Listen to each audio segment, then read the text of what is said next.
Yeah, so I think we are going live in 10 seconds.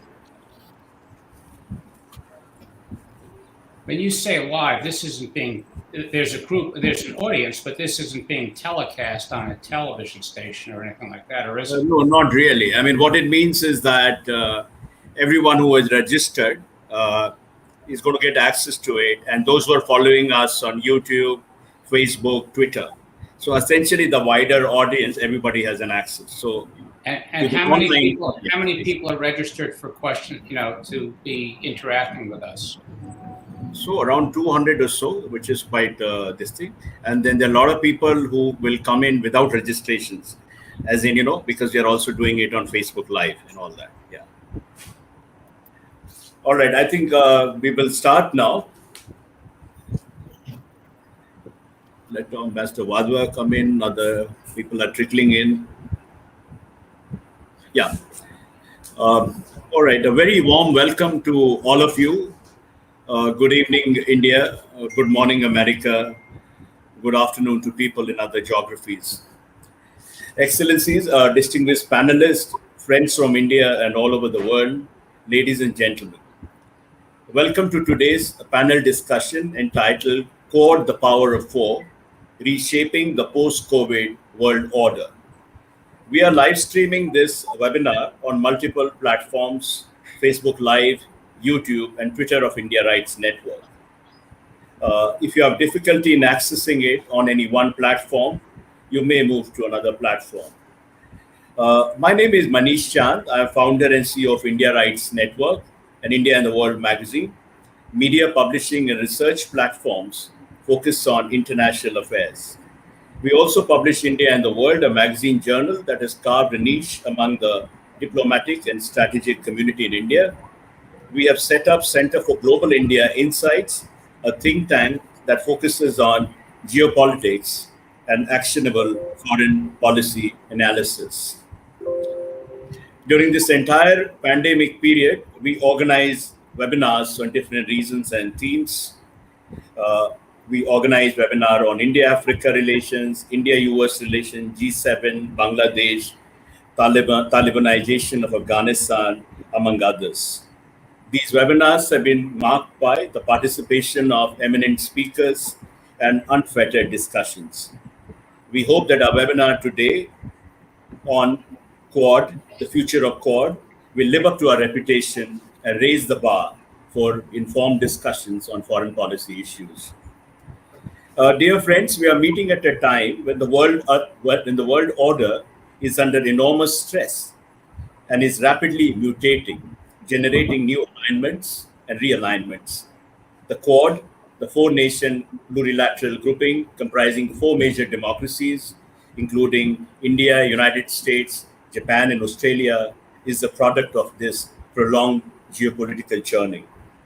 The Quad almost died a decade ago, but has experienced a phoenix-like rebirth in the last 4 years. The backstory, of course, goes much longer, marked by 1,000 visions and revisions, to a revival of senior officials meeting in Manila in 2017, followed by the meeting at the level of foreign ministers in Tokyo in 2020, and culminating in the two summits this year. First, the virtual one, and the second, physical face-to-face summit that happened in September 14, 24 in Washington, D.C. Matching substance with height that preceded it, the first in-person Quad summit forced pragmatic, result-oriented cooperation, pivoted around three C's: COVID, climate change, and critical technologies. Now, let me briefly highlight the scope of the webinar in terms of what we are trying to achieve by bringing together such eminent diplomats and strategic experts today. First, the webinar aims at demystifying the Quad, which is often confounded by cliches and stereotypes. Second, in the next 90 minutes or so, we'll review key outcomes of the September 24 Quad Summit and try to chart a sort of roadmap for implementation of these signature initiatives. Third, the webinar will seek to explore and map future directions of the Quad as a grouping and its positioning amid other plurilateral groupings. Now, let me unpack what I mean by stereotyping of the Quad. In this regard, there are essentially three types of stereotypes. Number one, Quad is primarily a China containment group or a gang up against China. Second, Quad is sort of Asian NATO designed to contain China. Asian NATO as a terminology has emanated from Beijing. And third, a sort of extension of that, the Quad is an exclusive clique that is designed to exclude others, especially China. In all these cliches, China dominates as the subtext. The last two Quad summits have tried to dismantle these cliches by branding and positioning the Quad as a force for global good. The transformative outcomes that emanated from the Quad summit include signature initiatives such as operationalization of the Quad vaccine initiative under the broader rubric of Indo-Pacific health security, Quad infrastructure initiative, resilient supply chains for semiconductors, clean energy, and setting statement of principles on development of critical and emerging technologies. In each of these initiatives, one can detect the hidden undercurrent of undercutting China, but they also stand on their own with tangible benefits for mankind cutting across geographies. This is the broader backdrop for discussions today. I will urge each speaker to come out with 2, 3 suggestions on how the Quad can be strengthened and consolidated further in days and months to come. At the webinar today, we have seasoned diplomats and analysts who will try to answer some of these questions. If you have specific questions, you can type in chat box of YouTube, Facebook, or Twitter, any of these platforms you're following this webinar on. At this stage, let me outline some house rules. You can type in your questions, comments in the Facebook and YouTube link with your name and designation. Anybody indulging in obscene and improper comments will be barred from the rest of the webinar immediately. We encourage you to tweet about the webinar. Please tag at the rate of India Rice, TGII on Twitter. To the media fraternity, journalist friends will appreciate some coverage of the webinar in your respective platforms. Dear friends, ladies and gentlemen, we have a star-studded panel. I don't want to stand between them and you. So I'll begin this webinar by first inviting Ambassador Teresita Schaffer to speak at this platform. Allow me to introduce Ambassador Teresita Schaffer. Ambassador Schaffer is an expert on economic, political, security, and risk management trends in the region that extends from Afghanistan through Bangladesh. She's a senior advisor to McLarty Associates, a Washington-based international strategic advisory firm. In a 30-year career in the U.S. Foreign Service, Ambassador Schaffer was one of the State Department's leading experts on South Asia and focused on economic issues as well. She served as U.S. Ambassador in Sri Lanka and also a Deputy Assistant Secretary of State for the Near East and South Asia. Her most recent book is India at the Global High Table, The Quest for Regional Primacy and Strategic Autonomy, co-authored with her late husband, Ambassador Howard Schaffer. For the moment, for the time being, I mean, we don't want to go into details of the bios of speakers because that's already on the website. Ambassador Schaffer, now I invite you to deliver your keynote remarks revolving around these questions. Number first, in your opinion, in what ways the Quad, building on key outcomes of the September 24th summit, will reconfigure the post-pandemic world order? Second, can the Quad bolster the capacity of Quad member countries, especially India, to deal with China? And what will be its impact on the region? Over to you, Ambassador Schaffer. Thank you very much, Manish, and thanks to the India Rights Network for inviting me. I very much appreciate the opportunity to share some thoughts on the Quad, on India-US relations, and on where this is taking the world. The background for the present revival of the Quad actually lies in some important changes that have taken place throughout the region. And not to bore you with a long list of statistics, Asia is becoming the center of gravity for the world. The US now uses the phrase the Indo-Pacific region to make it clear, in case anybody was wondering, that India and its environs are very much part of what we're talking about when we refer to Asia. The BRICS countries, Brazil, Russia, India, China, South Africa, gross domestic product rose in the past 20 years from under 20% of world GDP to about 35%. This is a larger percentage than the G7, which is the primary grouping of the richer industrial countries. China is now the second largest economy in the world and is likely within not terribly long to be the largest. Before the pandemic started, India had just come through the fastest period of its growth since modern statistics began to be collected. Chinese military power has expanded, though US military power remains the largest in the world. Trade from Asia has grown 60 to 70% in the past few years, and in 2019, Asia accounted for 54% of global trade. This is a huge change in a fairly short time. And the last time the world experienced a change of global economic production on this scale, which was about a little more than 100 years ago, it went through much broader political and societal upheavals as well.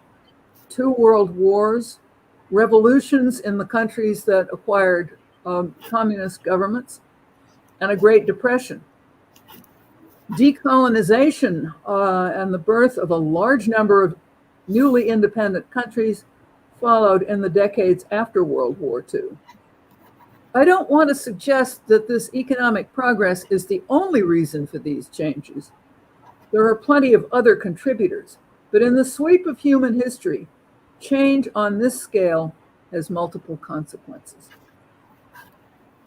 Looking more specifically at the Indo-Pacific, the area that the Quad is drawn from, first thing to remember is it's not Europe. It's not like Europe. There is no single overarching organization. It's not an Asian NATO. The treaty structures that John Foster Dulles created, CENTO and CETO, have largely withered away. And in any case, they never had the broad appeal that NATO has in its core area. The US has treaty alliances in the region, but they tend to be one by one. Japan, Philippines, Australia, New Zealand, Thailand, Korea. There's also a pattern established for smaller organizations, often with overlapping memberships. And here the particularly important ones, I would say, are ASEAN, APEC, and perhaps the East Asian Summit. The model of these is not a grand alliance, indeed not an alliance at all, and it's not primarily focused on Indian security. The Quad instead follows a model which I would refer to as a web or a network. It's designed to keep 4 countries that are all democracies and that have certain other common interests in close communication. It started out life being called a security dialogue, and it certainly still is that. But if you look at what they did at their September 24th meeting, what strikes you is it's economic security that they were dealing with. And it's a recognition that the economic factor is a very important one in national security. I would say for every country, but certainly for those four. So what kind of cooperative mechanisms has the region had? It's had lots of trade, lots of vehicles for dialogue, including the organizations that I just mentioned. The 2004 tsunami led to the creation of new mechanisms for maritime cooperation on tsunami relief. And I'm thinking in particular of operations in Aceh and in Sri Lanka. These folded in India, the United States, Japan, and Australia. So starting to create the habits of working together. And because of the magnitude of that disaster, they had to call on naval assets. The Quad, as Manish told us in opening the webinar, underwent a modest revival at the time of President Obama's pivot to Asia, but was largely quiescent until Trump had a virtual summit a couple of years back. So all of the questions that Manish has asked deal with what happens next. First of all, what is the Quad now? It's a consultative mechanism. It's one that's attracted a lot of press because India historically has been allergic to alliances. This is not an alliance. And because China has taken such sharp and bitter exception to it. It has both security and economic goals, which, as I've said, is kind of a false distinction at the level at which the Quad is looking at them. It is, if one reads the communique coming out of the September 24th meeting, both visionary and practical. And that is kind of a golden combination in our days, I would say. The statement referred to a free, open, rules-based order rooted in international law and undaunted by coercion to bolster security and prosperity in the Indo-Pacific and beyond. So that is both specific and rather breathtakingly ambitious. The ambition part of it, I would say, has to do with the inherent capacity of the four countries that are members. What they started at the, or reinforced at the September 24th meeting, included a lot of things with a focus on the future. Focus on future prosperity, on innovation, on climate change, on resilience. And one that I hadn't been aware of, they started a fellowship program for students in science, technology, in engineering, and maths from all of the countries. What impact has it had on the region so far? I would say it knits the US even more strongly into the Asia Pacific and in the company of Japan, India, and Australia. And it reinforces this more fluid mode of organizing, which is the kind of thing that India, I think, is more comfortable with, but certainly would have been more comfortable with in the past than a really tight organization. And it's part of a larger network. All four countries have their own bilateral relations within the group and outside the group, extending to other countries in the region, and they all coexist, hopefully happily. Big question marks, and this is where I'm going to close. The first, and the one that runs through all of these, is China. You will notice that there was not a word about China in the communique. There was not a word about being against anybody in particular. There was not a word about the military.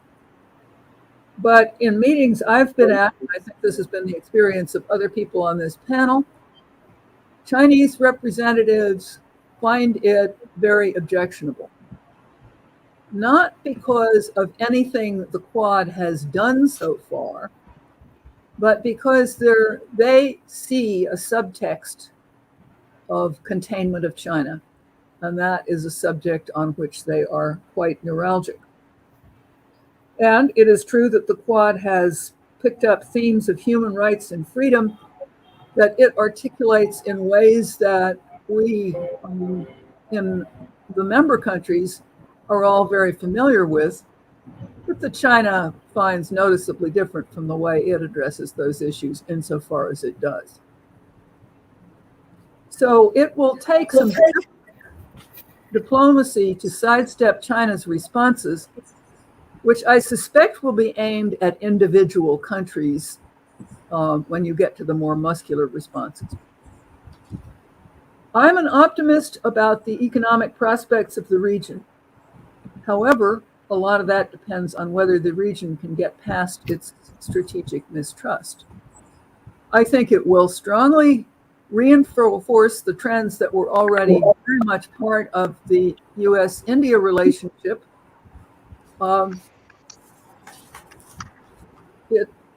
In a sense, it won't do very much that we couldn't have done without it, but it will be much easier having this consultative mechanism that brings in all these four countries.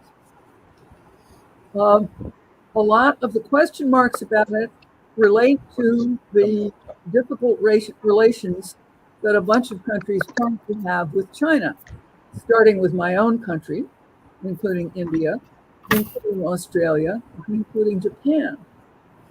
A lot of dust was stirred up by the decision by the US and Britain to make nuclear propulsion of submarines capability available to the Australians. I don't see that as a particular threat to the Quad. And the US seems to be starting to repair its relationship with France. I would say, as an old warhorse in the diplomatic game, somebody forgot about the no surprises rule, and that was a mistake. Right. I think the Quad will make important contributions to the economics of the region and therefore to the security of the region. I think the areas they have picked out for special emphasis after the most recent summit, vaccines and infrastructure and critical technology supply chains, are tremendously important. Not the vaccines because of the pandemic. The others not so much because of the pandemic as intensified by the pandemic. But the underlying situation in the Indo-Pacific has more questions than answers. And with massive changes in the relative power of some of the region's most important players, the stage could be set for serious trouble unless it's handled skillfully all around. Thank you, Manish. Yeah, thank you, Ambassador Sheffer, for that very illuminating big picture view. I now I welcome Ambassador Sybil, who has just joined in. He was not able to join earlier because of some technical glitch. I now invite Ambassador Kenneth Juster to speak, and just allow me to introduce him briefly, although he needs no introduction per se to this audience. Ambassador Juster has over 40 years of experience as a senior government official, senior law partner, and senior business executive. He advises on cross-border and regulatory matters with a particular focus on the United States and India. In India, he is, of course, known. He was here for 4 years. He only stepped down as ambassador of the United States of America to India a few months ago. And just by way of, and in this debate which we are having, he has a special contribution to make because he was, from what we know, he participated in the development of the U.S. government's Indo-Pacific strategy and the revival of the Quad. He also participated in 3+2 US-India ministerial dialogues. So he knows the region quite well, and also the dynamics of India-US relations, which are very relevant in this debate. Ambassador Juster, my two questions to you are, number one, you were closely involved with shaping of the Indo-Pacific policy as well as the Quad under the last administration. What changes do you see? Do you see any change of emphasis or otherwise in the Indo-Pacific policy, in the US Indo-Pacific policy under the Biden presidency? And my second question to you is, how can the Quad accelerate India's rise as a major global player? In this context, it is important that Quad summit as well as Modi-Biden meetings took place on the same day, the bilateral talks between India and the United States, where President Biden declared support for India's candidacy of a permanent seat in the Security Council. Over to you, Ambassador Justin. Okay, well, thank you very much, Manish, and it's a real pleasure and privilege to be here with so many distinguished panelists. So I welcome all of you, and I think both you and Ambassador Schaefer have given a very good background and discussion and looking at the implications of the Quad in terms of how it was formed historically and the issues it's been focusing on and where it might go in the future. What I'd like to do is to step back a little and put the Quad in the broader context of the shifting tectonic plates that are occurring in the Indo-Pacific region and how this initiative relates to some of the other developments that have been occurring. And also in the context of the US-India bilateral relationship. As you know, the US-India relationship has really been transformed over the last 20 years, and it's a transformation that has involved the parties on both sides of the aisle in both countries, and it's been something in the United States that has had bipartisan support. And so very quickly, in answering your question about the Biden administration, they have really continued, I think, many of the policies and areas of emphasis in the Trump administration, which continued the Obama administration and back to the Bush administration. And that's been, I think, one of the great successes of this bilateral relationship. And in India as well, there's been support by both the Congress Party and the BJP, as well as other members of government. The United States and India, as well as other countries, really began to enunciate a set of principles for the Indo-Pacific region over the last few years. The concept of the Indo-Pacific goes back to something articulated by Prime Minister Abe of Japan when he came to India about 12 or 13 years ago and gave a speech on this. But it has gradually now developed to the point that the notion of a free and open Indo-Pacific that is based on rules-based order with freedom of navigation, freedom of overflight and commerce, also with the settlement of disputes peacefully in accordance with international law, with the lack of any economic predatory practices. These are common principles that are accepted by members of the region, and also, I would add, ASEAN centrality.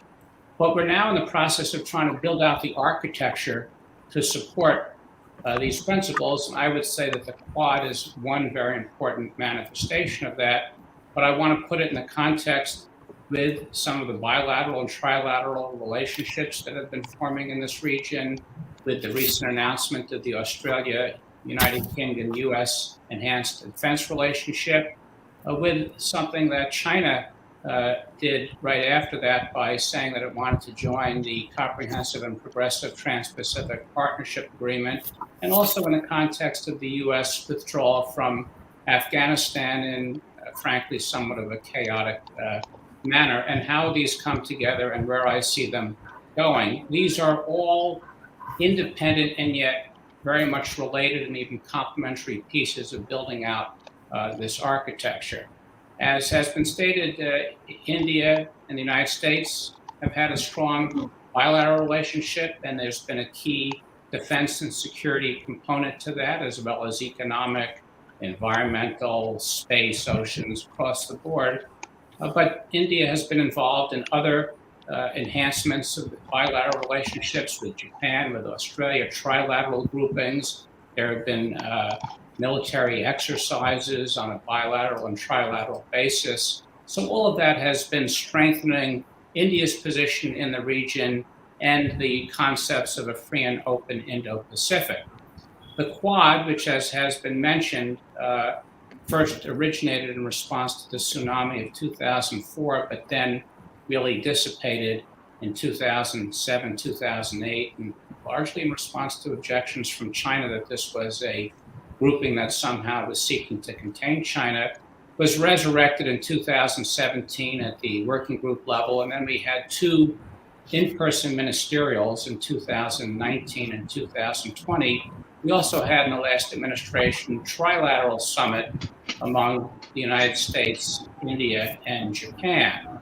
And to the credit of the Biden administration, they have continued to utilize the concept of the Indo-Pacific region. There have been some question whether they would stay with an older concept of Asia-Pacific, but they embraced Indo-Pacific and also embraced the Quad, which I give them credit for, as well as continuing the 2+2 ministerials at the bilateral level. And the Quad has been elevated to a virtual summit and now an in-person summit, despite COVID, which in and of itself is a very important statement of its importance. And as Ambassador Schaefer and you laid out, Manish, there's a broad agenda that the Quad has adopted, but I want to be clear, it is not intended to be a military alliance. It is not explicitly meant to contain China. It is really meant to build a positive agenda across a range of issues that are increasingly important in today's world, whether it be on health issues and COVID, on critical and emerging technologies, including cybersecurity, 5G, artificial intelligence, or whether it's on climate change and the technologies related to that. Now, while it has not explicitly mentioned China, and it is an organization that is seeking to build an inclusive region, there is absolutely no doubt that as the Chinese behavior has become more aggressive in the region, including on the northern border with India, but also in the South China Sea, the East China Sea, relative to some claims in Bhutan and elsewhere, this has energized the Quad, and in particular, India's enthusiasm and participation in it. That's why you saw, I believe, a ministerial at the end of the last administration in October, and why we elevated the level of the engagement to a summit meeting. And while the organization is not focused explicitly on China, to the degree the Chinese continue to be aggressive in their actions, I think you're going to see continued energy in the Quad. But at the same time, we saw, as I said, the enhanced relationship between Australia, the United Kingdom, and the United States. This was significant in several respects. First, after the US withdrawal from Afghanistan, there was a perception, fairly or unfairly, that the United States was retreating and had been weakened, and it was not as committed to the region or as reliable as partners such as India would like. By having the AUKUS announcement of an enhanced defense relationship and the provision of the technology for nuclear submarines to Australia, this has really served to say the United States is committed to the region and we're going to be involved in it in a significant way. And it provides a reassurance of a military dimension and commitment that had not previously been there in terms of this technology and concerns about nuclear submarines and underwater domain. And it, I think, is a complement to the Quad, because the Quad, despite the notion that it's a security dialogue, it has focused on maritime domain security, but it is not meant to be a military grouping. But now the AUKUS, I think, is a welcome development by other countries as well, that there is a committed and expanded military element of what's going on in building the architecture for the Indo-Pacific region. The one other development that I think has not gotten as much attention, but is very important, was China's announcement that it seeks to join the Comprehensive and Progressive Trans-Pacific Partnership. I say this because despite the series of issues that the Quad is working on, despite the, I think, historic announcement about the Australia, UK, US defense arrangement, at the end of the day, economic growth is really critical to the Indo-Pacific region. And China, to date, has been the dominant economic power, and the United States and India have both withdrawn from regional trade groupings in the last several years. India, after 7 years of negotiation, chose not to join the Regional Comprehensive Economic Partnership, which the Chinese are in, and the United States withdrew from the Trans-Pacific Partnership.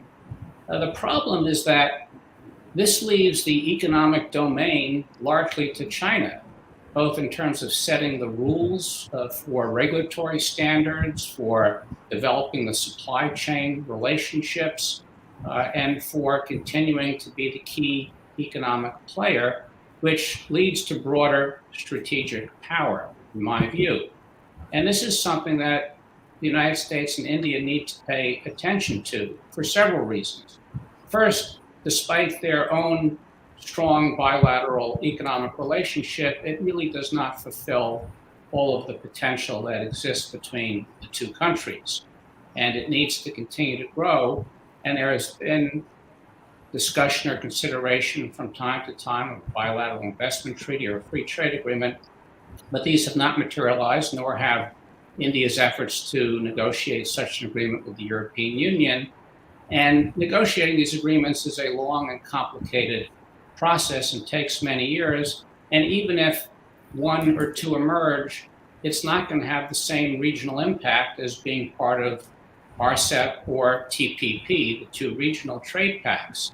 I would say in addition that while India has emerged as a global power, its economy is not going to be quite as robust as it has been in the past. It has suffered a good deal of impact from the COVID-19 virus, and it's going to take several years to get back some of the economic growth that it had previously. It needs economic growth to support military modernization, to support jobs for a heavily young population, with 65% of the people under the age of 35. It needs economic strength to help provide assistance to other countries in the region, and doing this perhaps in conjunction with other countries to provide an alternative to the Belt and Road Initiative that the Chinese are using to expand their strategic reach. So I think history has shown that an open economy that is involved with trade and investment has grown faster than relatively closed economies or economies that are not as open. This has been the history, I believe, in India, in East Asia, Southeast Asia. And so I would submit, while there are huge domestic challenges to overcome and perception issues, as a strategic matter, with some trade elements and benefits to it, the United States and India need to consider potentially acceding to and joining the TPP, perhaps with some modifications to it. But this would be a relatively quicker process than trying to negotiate a series of free trade agreements, and would really shift the geostrategic situation in the region and make a sharp response to China's efforts to dominate the region. So that, in my opinion, is another very important moving and developing piece in building the architecture for the Indo-Pacific.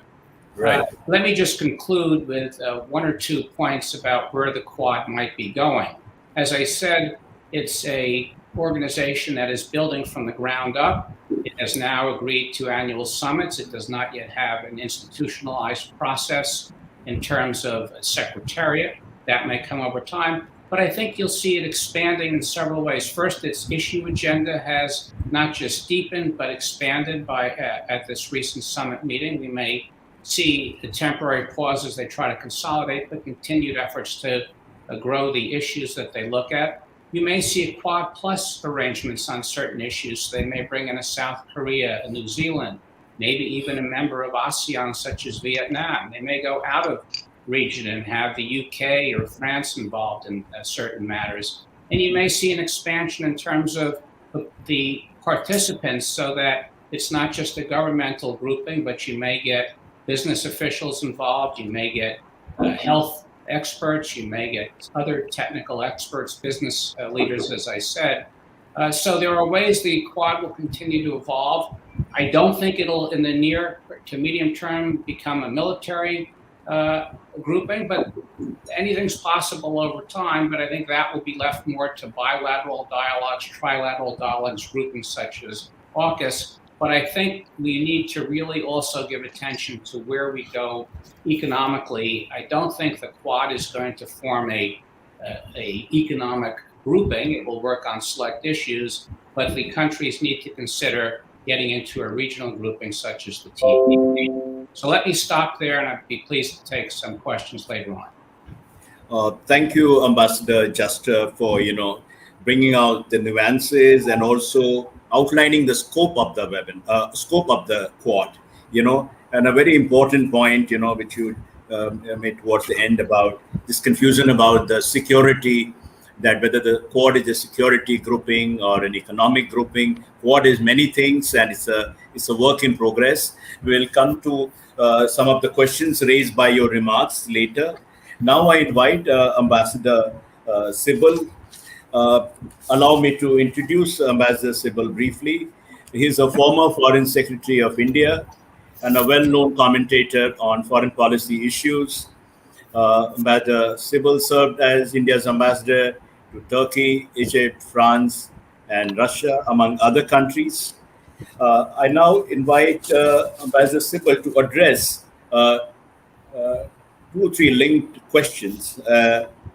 Number one is that from India's perspective, what are India's strategic gains from a more proactive involvement with the Quad?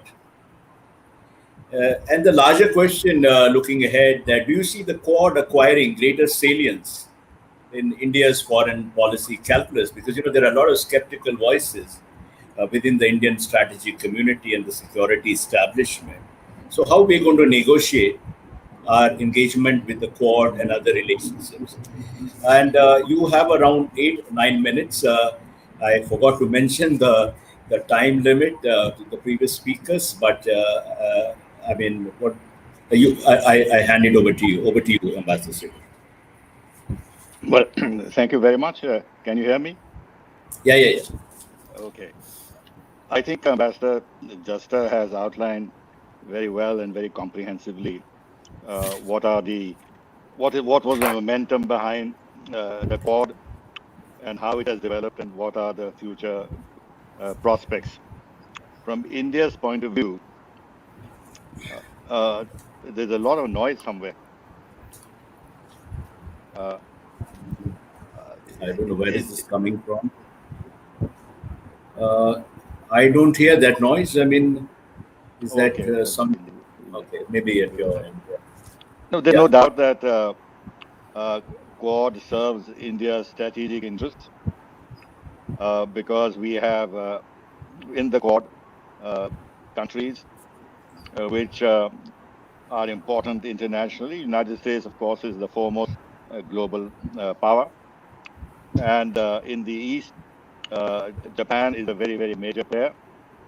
And insofar as India-Japan relations are concerned, there is a lot of unexplored and and the possibilities of strengthening the bilateral ties in various ways, even outside the Quad format, uh, in the years ahead. And India pays a great deal of importance to the bilateral relationship with Japan. Uh, Insofar as Australia is concerned, we've seen a huge change in the bilateral relationship in recent years, and the two countries have become very close. We are negotiating a free trade agreement with Australia, the logistics agreement with Australia, and the earlier doubts that India had about what Australia will bring on the table in terms of its contributions to maritime security because of its relatively weak defense infrastructure. I think those doubts have been now set at rest completely because of the deal, the, because of the AUKUS and America's decision to boost uh, Australia's military maritime capability by giving them nuclear propulsion technology. And also, not only that, even underwater technologies and missile systems, cruise missiles, and everything else. So, in time, I mean, because this is not for tomorrow, Australia will become a very significant military power. Uh, and the context in which its military capacity is being boosted is clear. They, there's no direct threat to uh, Australia's security per se, except in the context of the problem that China is posing to the Western Pacific as a whole, and and in fact to the Indian Ocean. Now, India clearly has concerns about China.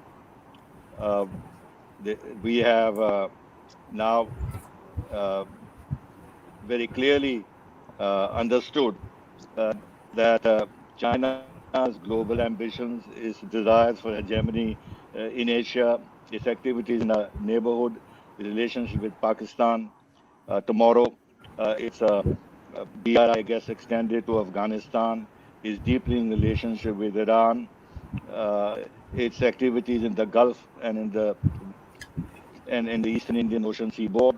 All these will present major challenges, not to mention, of course, its policies in our direct neighborhood, whether it's Nepal or the pressure it puts on Bhutan, and its maritime Silk Road ambitions in the Indian Ocean, which are manifested by its relationship with Sri Lanka, and of course, what it was trying to achieve in Maldives.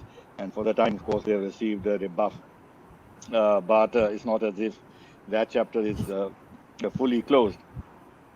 So, in that larger context, uh, India strengthening its maritime cooperation with within the Quad is very important. That's one side of it. The other side is the new Quad agenda, which India had always favored.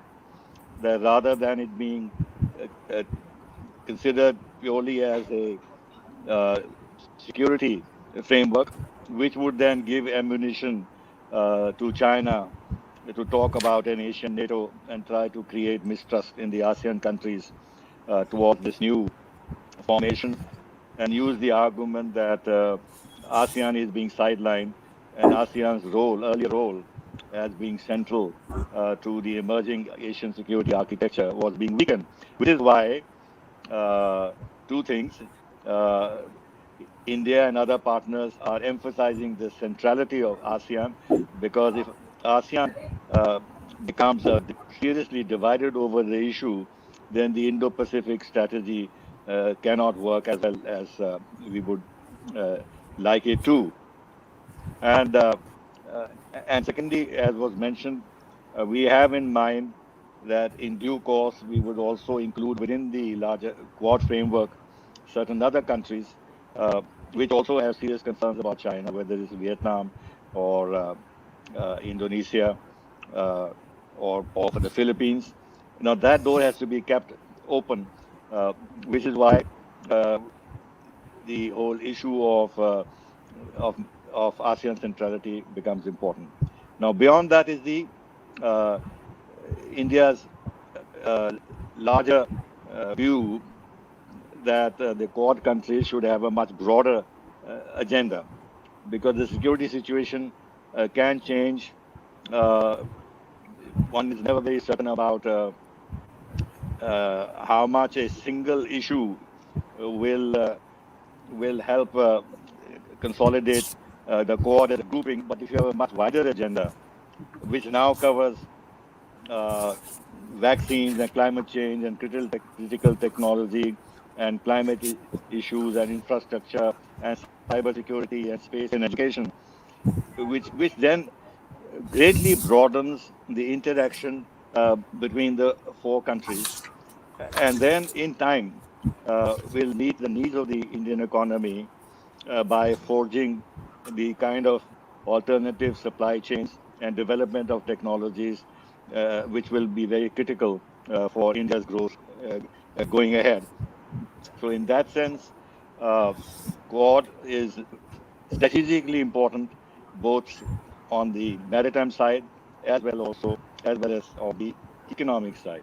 With regard to the point Ambassador Juster made, I have a certain clarification that I will need, because China may well want to join the newer version of TPP, but it can only do so if there's a consensus.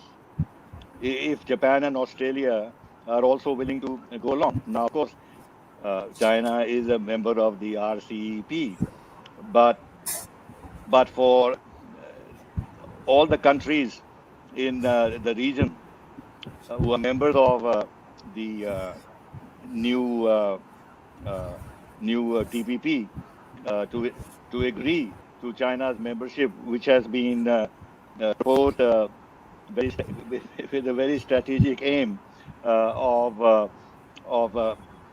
making these countries realize that there is a lot to be gained by further consolidating and strengthening relationship with China economically, because of the huge size of the Chinese economic of the Chinese market.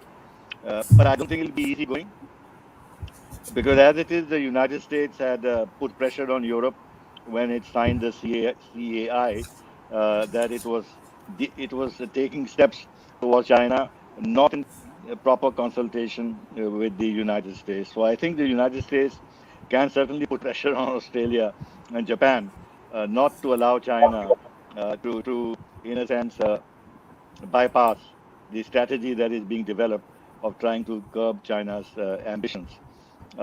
Insofar as India and the United States joining the new TPP, I don't think there's appetite in the Biden administration to go in that direction.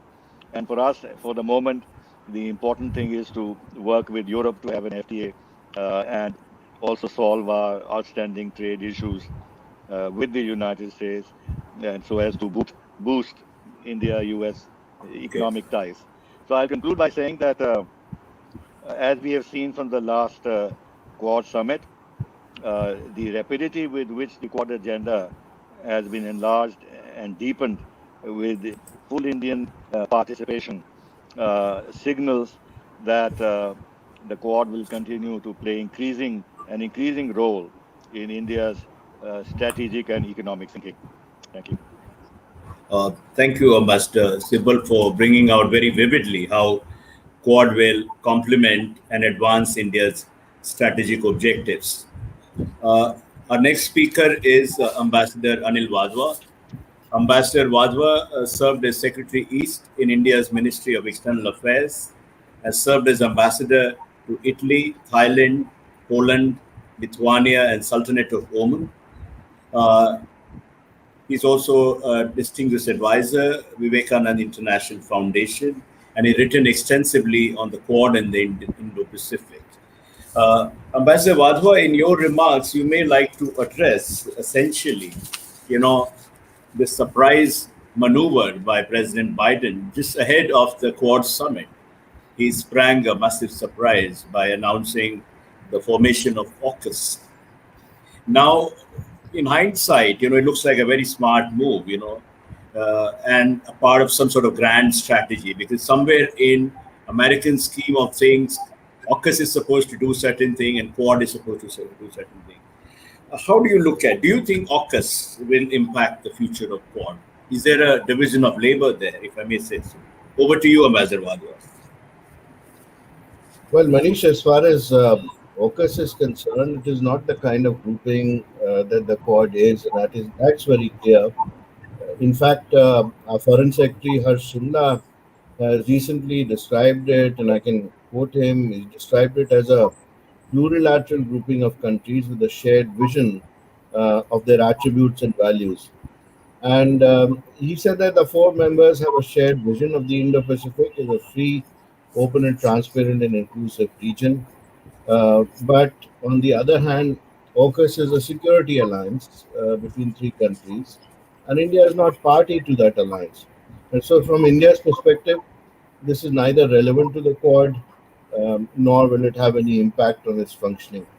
And in fact, he also said that there is no link between the Malabar naval exercise and the Quad, just as there is no link between the AUKUS and the Quad. So the effort of the Quad is to move on areas that would seek to co-opt and to enable the Quad to cooperate with the Indo-Pacific partners. And therefore, it has a very positive agenda which has evolved very rapidly. Ambassador Wadhwa, just very briefly, the point some critics are saying is that, the formation of the Quad is part of some sort of a strategy to stop all this speculation about possible militarization of the Quad. Because now you have an alliance which will look after the military security, and you have Quad which will pivot around these people-centric development and economic initiatives. Is that a fair critique or assessment to make?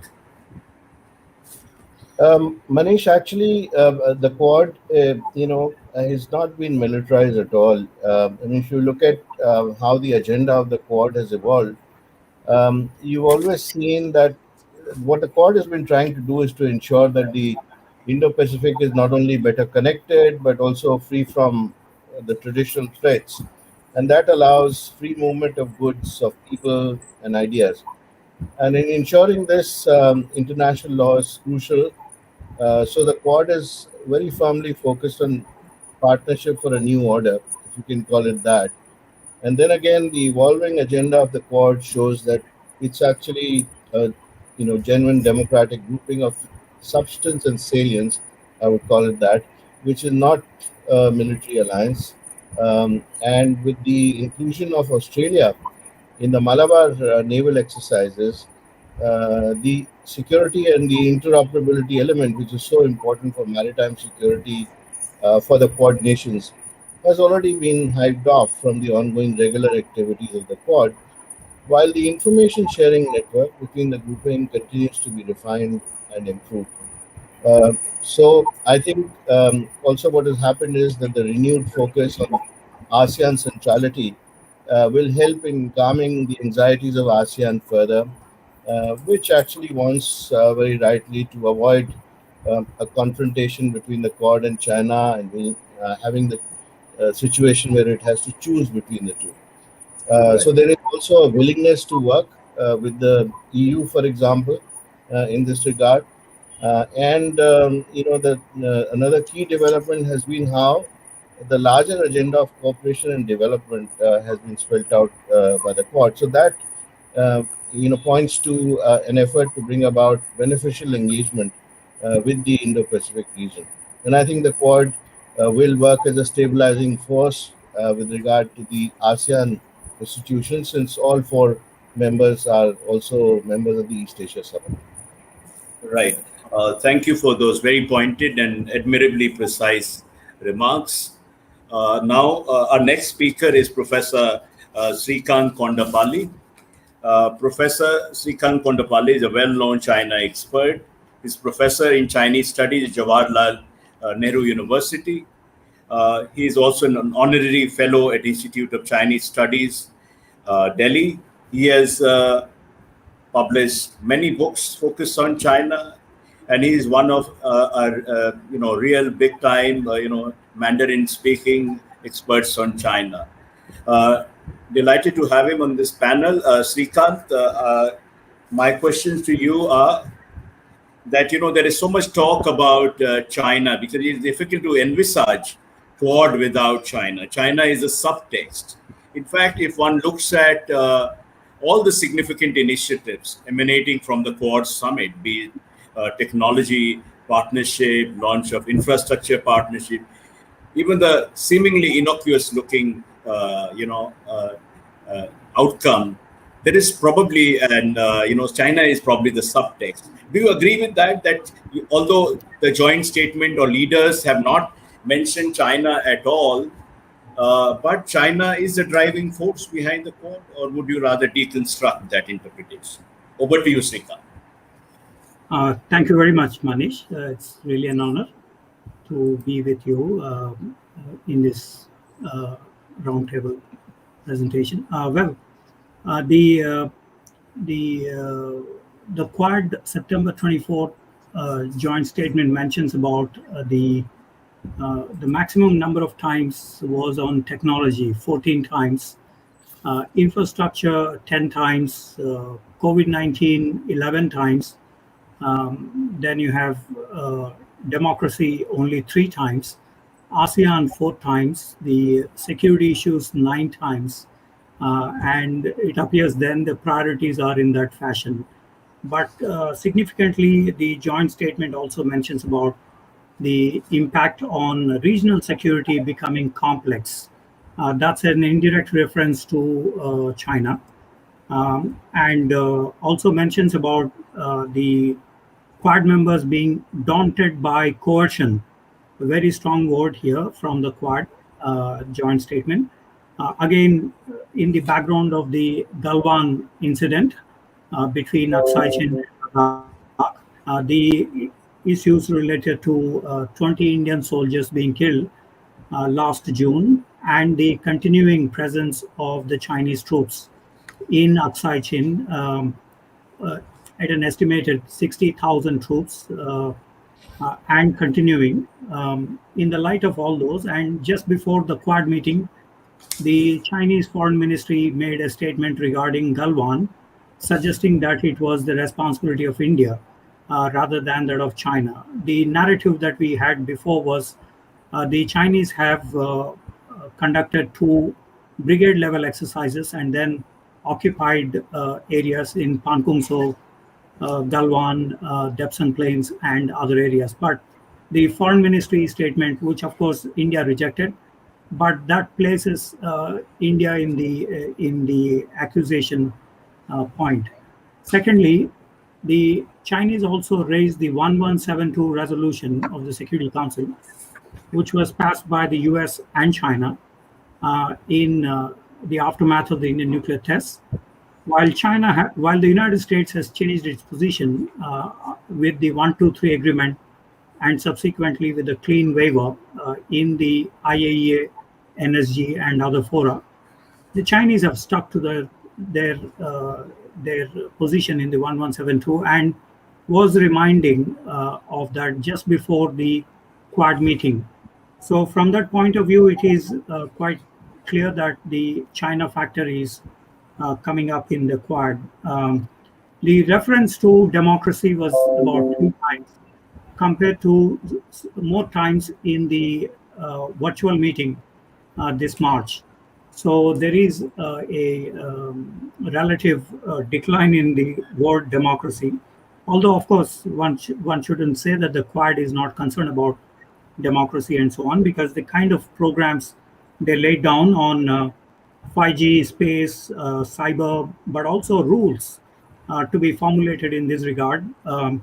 The Blue Dot Network, which which in November 2019, there was a meeting in Bangkok between US, Japan, and Australia, and IDFC was created in the US with over $137 billion. 20% of these revenues going to the competing with China related issues. So from that point of view, the kind of roadmap, hydrogen, green shipping, semiconductor supply chain, genomic surveillance. One doesn't know exactly what does that connote, but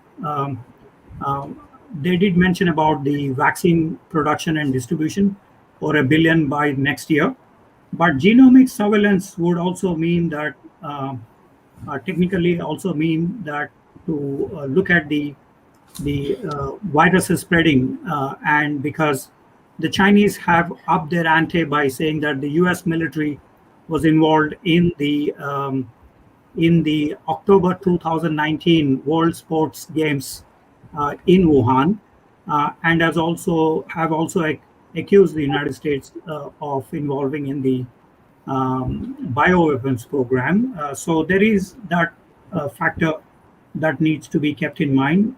Also, the tabletop exercises, which were mentioned as part of the COVID-19.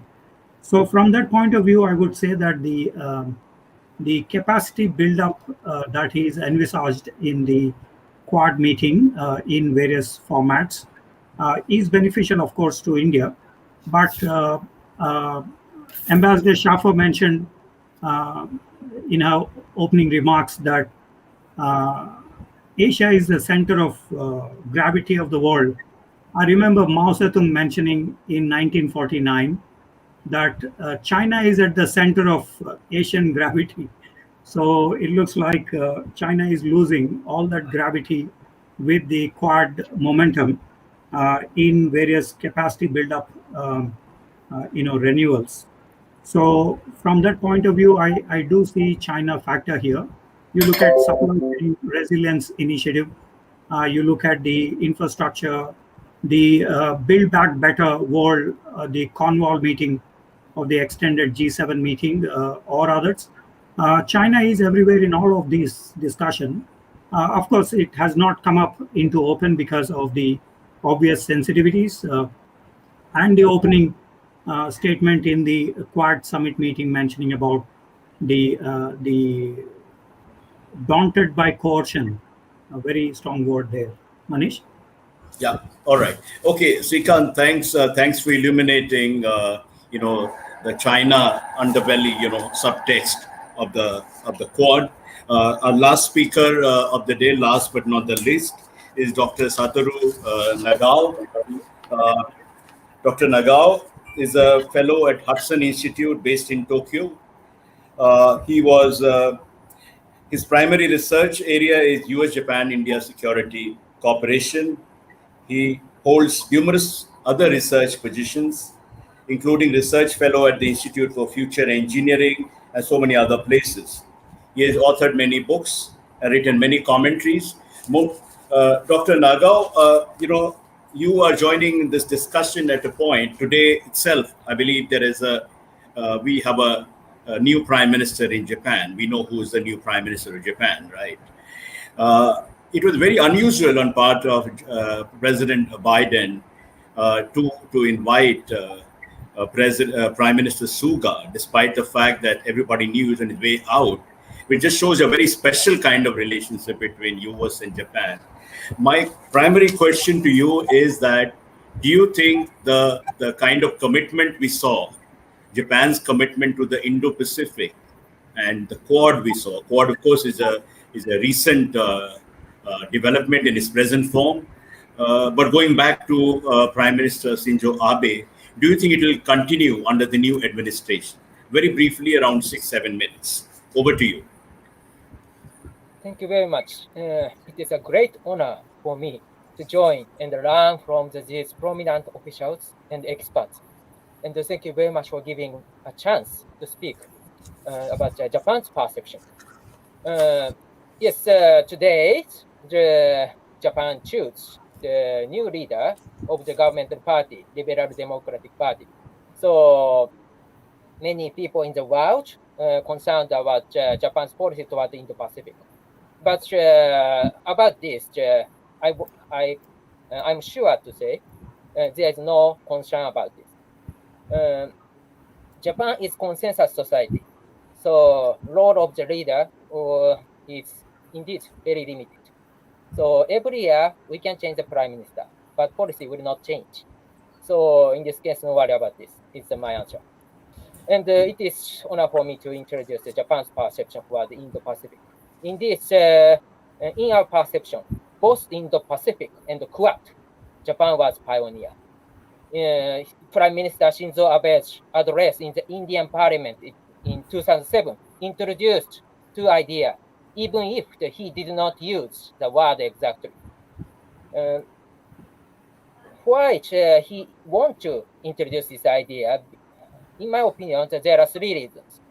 The two regions, Pacific side and Indian Ocean side, the rising economically. So that is the reason we need a new concept to include both regions. But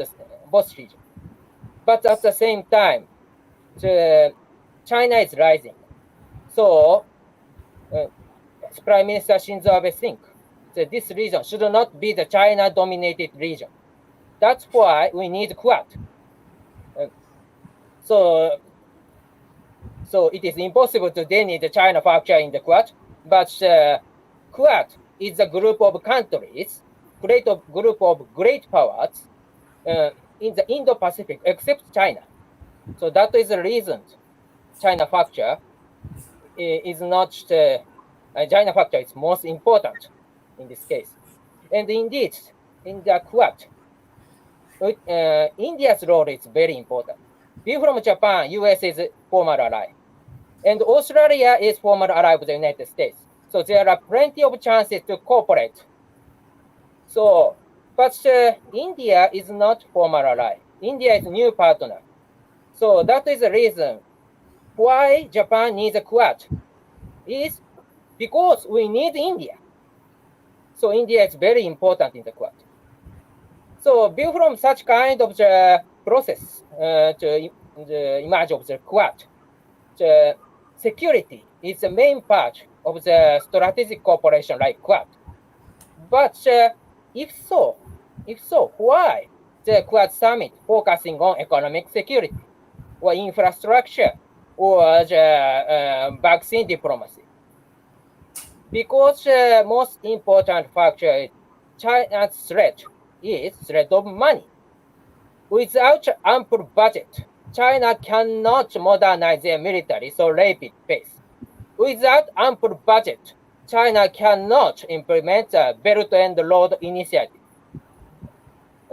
and create huge debauch in the recipients and control them. So money is a very important factor.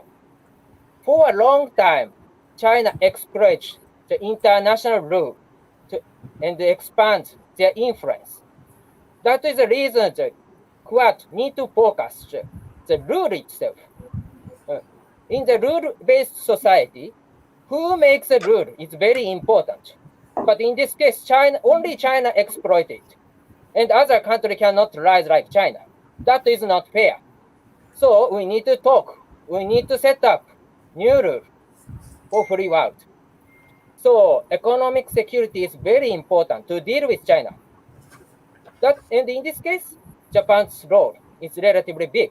For a long time, we are pacifist, and still we hesitate to contribute militarily like the United States or India. But economic security, Japan can do much. So economic security, we can contribute a lot. That's Japan's perception. And of course, in the future, we will contribute security issue more. That's my explanation about Japan's security, Japan's perception towards the Quad. Thank you very much. Thank you. Thank you, Dr. Nagao, to bring us up to date with, Japan's evolving response to the Quad and its critical role in the region, and also India-Japan partnership. Ladies and gentlemen, now we have many questions. We'll try to, I think, take maybe 5-6 of them, if the speakers permit us to. My first question is from, wait, Ram Shaw. He's a journalist. In the wake of Taliban takeover, how will the world order be maintained if countries like Quad are reluctant to take any remedial action? What can the Quad do for Afghanistan?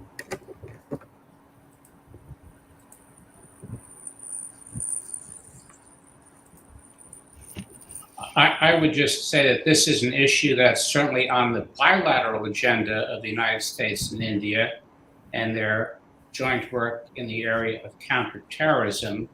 And the Quad also has talked about counterterrorism efforts, but I see Australia and Japan less involved in this immediate issue than the United States and India because of the immediate implications for both countries in terms of relationships with Pakistan, with China, and with the concern for terrorism emanating from Afghanistan.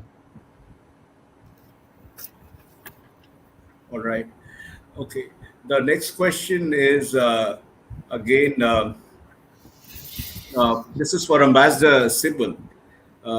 This is from Yash Acharya. He says, as with the EU, Russia, and ASEAN, they are two other partners which are economically linked to China. Would it be difficult to take sides? I'm not sure what it means. I mean, which are economically linked to China. Ambassador Sibul, would you like to say? Yeah. No. This question doesn't make much sense for the simple reason that China still remains the United States' biggest economic partner, and I think is the biggest economic partner of Japan also. It is the biggest economic partner of Australia. So the fact that ASEAN countries and EU have large economic ties with China, and that somehow precludes them from taking sides in neither here nor there.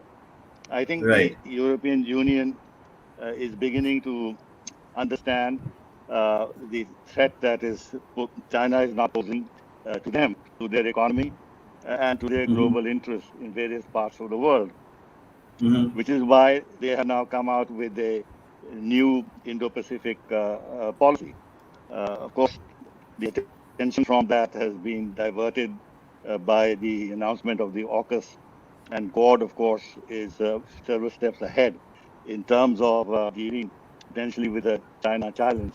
And in Europe, there is still some confusion about how much unity they can create around this subject, especially with Germany having extremely deep economic ties with China. In fact, today, Germany's trade with China is bigger than its trade with France, for instance.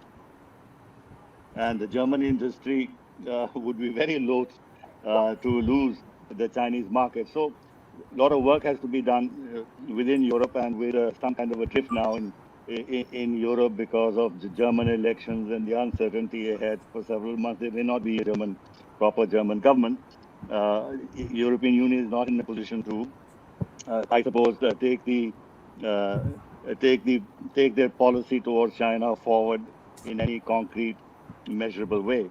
Insofar as ASEAN is concerned, I think that in the panel we've already discussed this, that the ASEAN doesn't want to be put in a position to having to choose between China and the United States of America.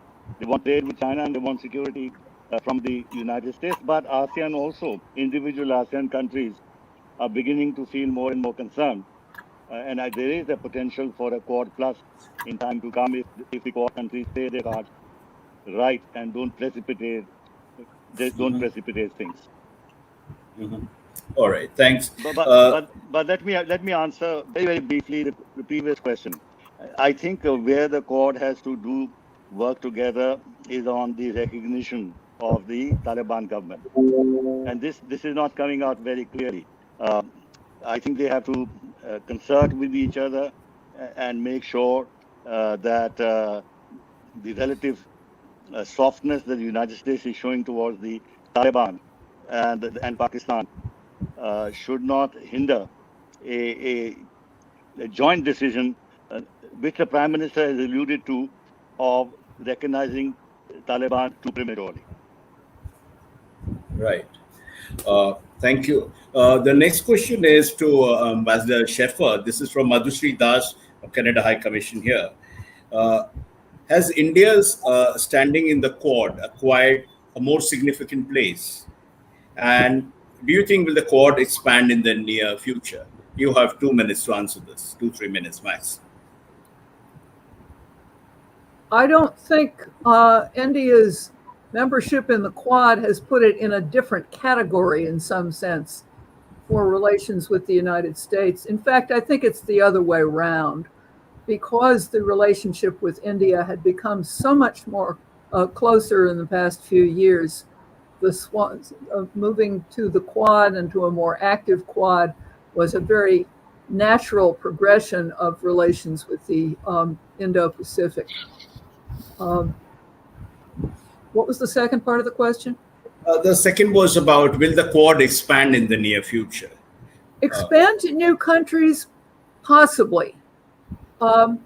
Expand to new subjects? Almost certainly. All right.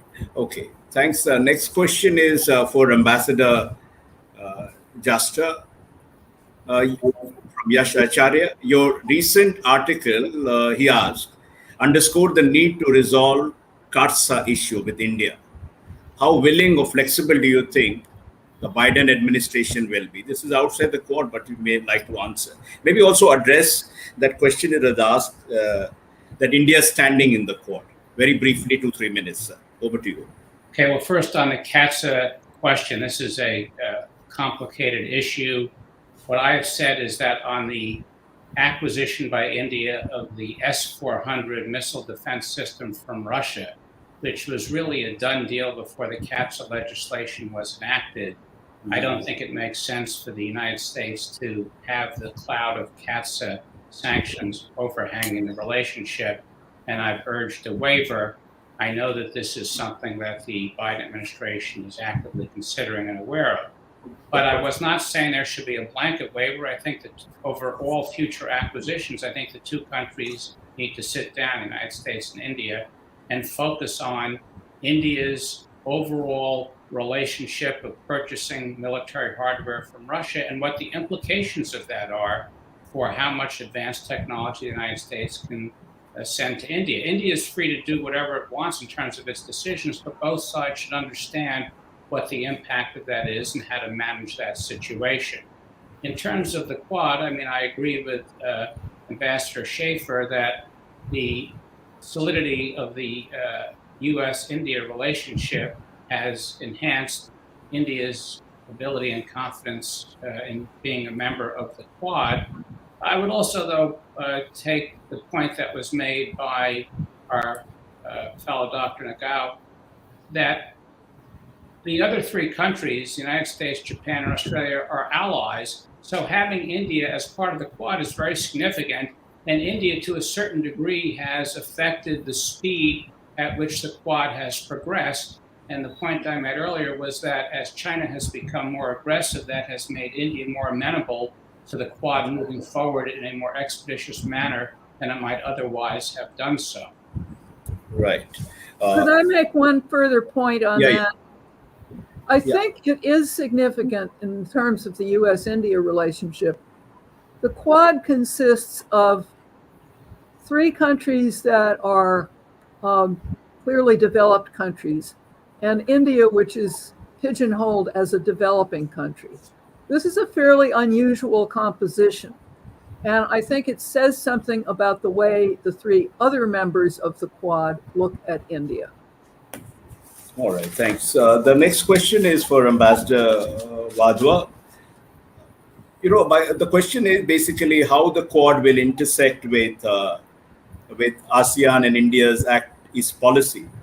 How will the Quad strengthen or impact India's Act East policy? Over to you, Ambassador Wadhwa. Very briefly, 2 minutes. Manish, India's Act East policy is, as we know, very heavily has a very heavy developmental focus. And now we have in the supplementing of the Indian Act East policies actually already happened, and that's happened because of the connectivity agenda. And we also have the established groups on vaccines, on critical and emerging technologies, climate issues, and now this new working group on infrastructure, a group on cybersecurity, space, and education. These are all groups which should supplement India's Act East policy. We know that a key aspect of the work which has been done by multilateral organizations in the region has been so far related to connectivity before the Quad came on the scene. And India has as its flagship projects the Trilateral Highway, the Kaladan project. Also, India wants to connect the Northeast with Myanmar, etc. When there are propitious times. So this can be supplemented with ASEAN countries with the initiative taken with other members of the Quad. And I think the new Quad infrastructure partnership, since it's been launched, will map the region's infrastructure needs, will also provide high standards, in the Indo-Pacific region. But only thing is that it will have to spell out a funding mechanism going forward. And, also there will have to be, of course, issues which should be solved related to debt sustainability and accountability going forward. But I do believe that the infrastructure group, the initiative taken on the vaccines, which will help India enormously as far as the Indo-Pacific is concerned, and in climate change, because of the preparedness of the Quad to now work with the Pacific Island states, I think those states will also greatly benefit from there. So all this is going to advance India's Act East policy aims. Right. The next question is from for Dr. Nagao from Sheta Agarwal. She asked, do you see China-Japan relations improving under the new Prime Minister? Very briefly, Dr. Nagao, 2 minutes, please. Yes, in Japan's long-term policies, influence of the Prime Minister is very limited. So Japan will continue the Indo-Pacific and Quad strategy in the next Prime Ministers in this case. Because every year we find new Prime Minister. Exception is Prime Minister Shinzo Abe and Junichiro Koizumi or some others. Even if before the World War II, we find the same situation. So every year we find new Prime Minister. So about the Prime Minister, we need to say. All right, thank you. The next question is for Professor Kondapalli. Srikanth, the question is from Sunaina Bahadur. She is an IR student. She asked, basically the way China has been going hammer and tongs with the Quad, very virulent, dismissing the Quad as an Asian NATO and as an exclusive clique and all. Do you think this is going to widen the estrangement? Do you think it's going to alienate further? I'm talking especially in the context of India-China, that China will become more hostile to India, to the United States, and maybe other Quad countries. Do you see that happening? Very briefly, 2-3 minutes. Indeed, there is that atmosphere. The foreign minister of China in 2018 mentioned about Quad as a headline-grabbing idea and a sea foam in the Pacific or the Indian Ocean. And he said that this will soon dissipate. Of course, the Quad has now been made regular. This year, twice it met. Wang Yi also mentioned that the Quad is going to be a security threat to China. And his foreign ministry spokesperson, Chao Liqian, mentioned that this is detrimental to the international order. And the kind of coverage that has been in Xinhua News Agency, People's Daily, and others as well, Global Times, of course, very extreme. It suggested that the Quad is a kind of unpopular gang, as the Xinhua News Agency mentioned, and the Quad is going to endanger regional peace and security. They were mentioning about AUKUS focusing on security while Quad on economic issues, and also for the emergence of a new Cold War, as Xinhua News Agency mentioned, also leading to arms race in the background of the submarine sales and They also mentioned about choosing sites between Washington, D.C. and Beijing. And so there is the concern that has been expressed by China. From the point of view of whether it's going to be counter to the Quad, it is quite likely because of the kind of pressures that China can exert. Xi Jinping visited Tibet in July this year, and further sinicization of Tibet is quite possible, with the 15th Dalai Lama in the focus for the Xi Jinping's visit. But 11 out of 15 Politburo members visited Tibet in the last 2 to 3 months. That's quite an interesting turn, which means that we are going to face some more build up in Aksai Chin, but also across the whole of line of actual control from the point of view of India. And China has also intensified the Himalayan Quad, the 4 or 5 South Asian countries. So the response vis-a-vis India is going to be very hard. And we have not seen any bilateral meetings or any others, despite the conduct of the BRICS meeting, SEO meeting, and so on. So it is likely to be a hard approach by China towards India, at least. All right. Thanks. This is a quick question as we come to the end of it. That who's a world order who is single-handedly responsible for rekindling the Quad? Any guesses? Well, that may sound very frivolous, but I guess the person who sent me this mentioned President Xi Jinping, the world leader who managed to resurrect the Quad. Anyway, coming to the end, ladies and gentlemen, very distinguished panelists, we have had a solid almost 90 minutes of discussion. I'd like to just conclude with, if possible, maybe in 2-3 minutes, that if all of you can just mention 2 bullet points, if at all, on how to strengthen the Quad. 2 or 3 bullet points. Can I start with Ambassador Juster? Well, I'm going to need to leave, unfortunately, in a quick minute. Look, the Quad is a work in progress. That's how it was designed, as I indicated, and other speakers have as well. I think it's going to continue to grow and expand. It has broadened the set of issues it's worked on. It's deepened it. And it's really trying to build habits of cooperation so that the 4 democracies can work together and be increasingly comfortable doing so, and then over time, increasingly ambitious in doing so. It is not meant to cover every issue. It is a piece of a broader architecture that's being constructed for the Indo-Pacific. And we've discussed today other elements of that, bilateral relationships, trilateral issues, and also out-of-area countries getting involved. But it's all part of a web of relationships and architecture to keep the Indo-Pacific free and open. Thank you very much. Okay, thank you so much.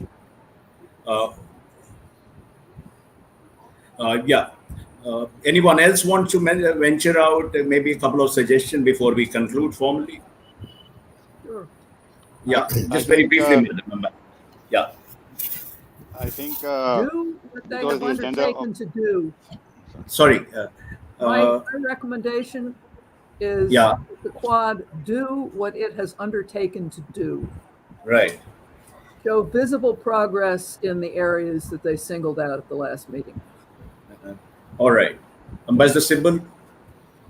Well, very briefly, since the agenda has become very large and covers so many areas, which would involve a huge deal of effort by the political class and the bureaucracies in each country, as well as specialists, and eventually the private sector, which already is there in the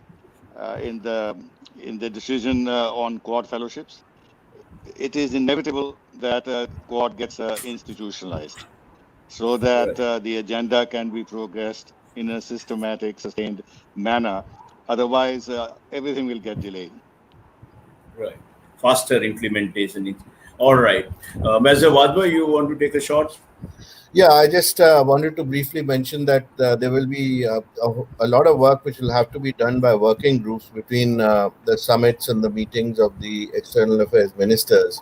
And of course, it'll be very important for the Quad to involve some other countries on specific issues as they go along, because cooperation through those countries would be key. I mean, let's take semiconductors, for instance, and countries which actually are interested and who have the capability must be involved in that. And similarly, if you're talking about vaccine rollout, etc., then the ASEAN Secretariat is a must over there. So I'm just giving you a couple of examples. I think Quad should be flexible. It has been flexible in the past, and that can continue to be flexible in the future. All right. Srikant? I think the institutionalization of the Quad needs to be made, especially with the private sector, civil society participation. All right. Dr. Nagao, you will have a point or two, maybe. Quad is a group of the leading country in this region. So, and Quad is a strategic cooperation. So there are huge potential. So this means that we need something charter. What kind of the world we want to create? That is needed, I think. All right. All right. Thanks so much for your very sensible, forward-looking suggestions. Ladies and gentlemen, very fabulous audience, very patiently waiting out there. The time has come for me to express thanks to all of you. My profuse thanks to each of the panelists for finding time and for having patience also. This has gone on for more than 90 minutes now. Ambassador Teresita Sheffer, who joined us from New York, madam. Ambassador Sibbal from Washington. All right, from Washington. Ambassador Sibbal, Ambassador Wadhwa, Professor Kondapalli, Dr. Nagao from Tokyo. Just in the ending, I want to, because it will be really, this has been such a rich and layered discussion that it would be quite ambitious on my part to sum it up, but just bring out the 4 points for the Quad looking ahead, which is that Quad has managed to rebrand, number one, itself as a people-centric sort of initiative, focus more on economic and development initiatives. In that respect, it has moved beyond China containment, some of the key takeaways. Now, next is, of course, that to take there is a larger consensus, not only among Quad countries, but also within the Quad countries about strengthening the Quad. The third is that China will remain a subtext, like it or not. And I think one of the speakers said, as long as China, I think it was Ambassador, just that as long as China will continue with the things it's been doing, Quad, it will energize Quad to that extent. And that fourth, that it is a work in progress. It will continue to branch out in new directions and strengthen the democratic consensus. I think the very useful part is that President Biden in his opening remarks stressed that it is what the 4 major democracies can do. So thank you, ladies and gentlemen. We are going to publish the findings of this webinar in our next edition of our India and the World magazine. If you have any suggestions, please get back to us. You have our email, and look forward to seeing again at our next webinar. Thank you so much. Thank you. Thanks. Thank you. Thanks, Srikant.